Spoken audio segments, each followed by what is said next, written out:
ಮೊದಲನೇದಾಗಿ ಎಲ್ರಿಗೂ ನಮಸ್ಕಾರ. ಕಲರ್ಸ್ ಕನ್ನಡ ಮುಖಾಂತರ ನಿಮ್ಮೆಲ್ಲರೂ ಮುಂದೆ ನಾಯಕ ನಟನಾಗಿ ಬರ್ತಾ ಇದ್ದೀನಿ. ಅದರಲ್ಲೂ ಡಾಕ್ಟರ್ ರಾಮನ ಪ್ರಕಾರ ನಿಮ್ಮ ಮುಂದೆ ಬರ್ತಾ ಇದ್ದೀನಿ.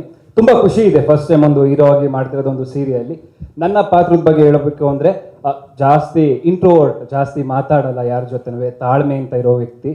ಜೊತೆಗೆ ತುಂಬ ಕುಟುಂಬದಲ್ಲಿ ಬೆಳೆದಿರೋವಂಥದ್ದು. ನಮ್ಮ ಅಣ್ಣ ಮಹದೇವು ಸಂಬಂಧದಲ್ಲಿ ದೊಡ್ಡಮ್ಮನ ಮಗ, ಆದರೆ ನಾವಿಬ್ಬರು ಸ್ವಂತ ಅಣ್ಣ ತಮ್ಮಗಿಂತ ಹೆಚ್ಚಾಗಿರ್ತೀವಿ, ಪ್ರತಿಯೊಂದು ಕಷ್ಟ ಸುಖದಲ್ಲೂ ಇರ್ತೀವಿ.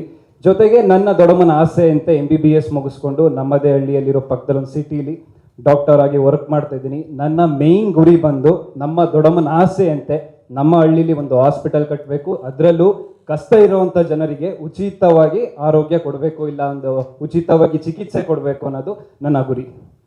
ದೇವರಾಜ್ ಮತ್ತು ಶ್ರೀ ಸತೀಶ್ ಕುಮಾರ್ ಇವರೆಲ್ಲರಿಗೂ ನಾನು ಧನ್ಯವಾದ ಹೇಳೋದಕ್ಕೆ ಇಷ್ಟಪಡ್ತೀನಿ.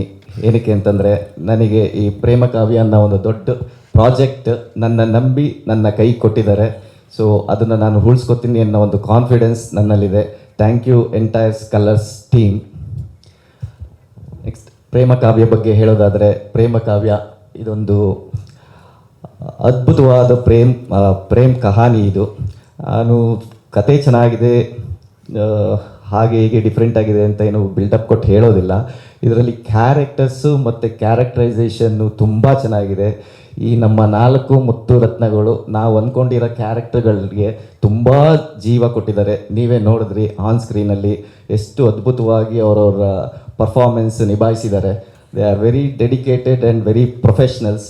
ಇವ್ರುಗಳ ಜೊತೆ ನಾನು ಕೆಲಸ ಮಾಡಲಿಕ್ಕೆ ಬಹುಶಃ ತುಂಬ ಅದೃಷ್ಟಪಟ್ಟಿದ್ದೆ. Thank you all.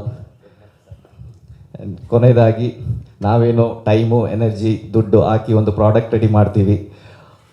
ಒಂದು ಪ್ರಾಡಕ್ಟ್ ರೆಡಿ ಮಾಡಿದ್ರೆ ಅದು ಎಲ್ಲರಿಗೂ ರೀಚ್ ಆಗಲ್ಲ. ಅದು ರೀಚ್ ಆಗೋದು ನಿಮ್ಮಿಂದನೇ, ನೀವಿದ್ರೇ ನಾವಿರೋದು. ಸೊ ದಯವಿಟ್ಟು ನಮ್ಮ ಈ ನಮ್ಮ ಪ್ರೇಮ ಕಾವ್ಯ ತಂಡಕ್ಕೆ ನಿಮ್ಮ ಆಶೀರ್ವಾದ ಇರಲಿ ಅಂತ ನಾನು ನಿಮ್ಮಲ್ಲಿ ಕೇಳ್ಕೊತೀನಿ. ದಯವಿಟ್ಟು ಹರಿಸಿ. Thank you.